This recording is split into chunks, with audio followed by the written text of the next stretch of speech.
আর এসেই তো একবারে আনন্দে খেটে পড়েছি। আরে করবো না, তোমায় দেখতে পাচ্ছি, এরপরে সকলকে দেখতে পাবো। সকলে মিলে হাসিতে খুশিতে। ভাই ড্যাড কেমন আছে বলতো?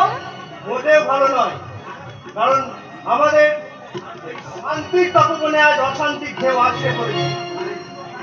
ভাই শো, তাহলে আমাদের এই রাবণ রাজত্বের মধ্যে রামচন্দ্রের আগমন ঘটেছে নাকি? তাহলে ড্যাড কিংবা তুমি পঞ্চবনী থেকে সীতাহরণ। ওটা কোনো বিশেষ ঘটনা নয় রে নীলাদ্রি, ওটা চলছে এবং চিরকাল চলবে। সুন্দরী নারী বিদেশে পাচার আর বিষাক্ত মাদক দ্রব্যে রমরমা কারবারি তো এই চৌধুরী পরিবারকে বিত্তশালী পরিবারে পরিণত করেছে।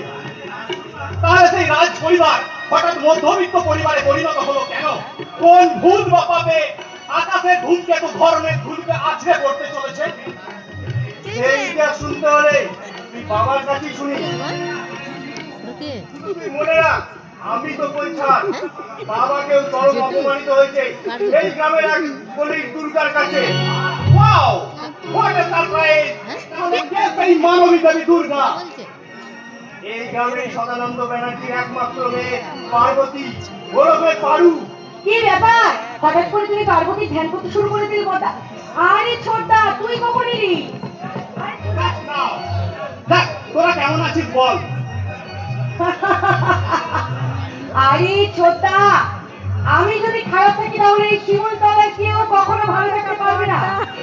I am always okay, I am happy. ছেলেকে বড় করলে একে ছোট আমি বাড়ির ভিতরে যাচ্ছি, সকলের সঙ্গে দেখা করে একবার গ্রামের দিকটা ঘুরে আসবো। আরে গ্রামে যাবি মানে? সত্যি ছোটদা, তুই বিলেত থেকে ফিরে এই হজ করা গায়ে ইট কাঠ পাথরের শহরে ছিলাম বলেই তো মনের মণিকোটায় ভেসে ওঠে ছায়া সুনিবিড় শান্তির নীল ছোট ছোট গ্রামগুলি। সত্যি গ্রামের বাড়িতে পা রেখে তুই যেন একেবারে কবি কবি হয়ে গেছিস। সে তুই কবি শিল্পী যা খুশি বলে আমার উপহাস করতে পারিস, কিন্তু মনে রাখিস আমি বায়রন সেলিকিট যতই করি না কেন মনের মণিকোটায় ভেসে ওঠে রবীন্দ্রনাথের ছবি।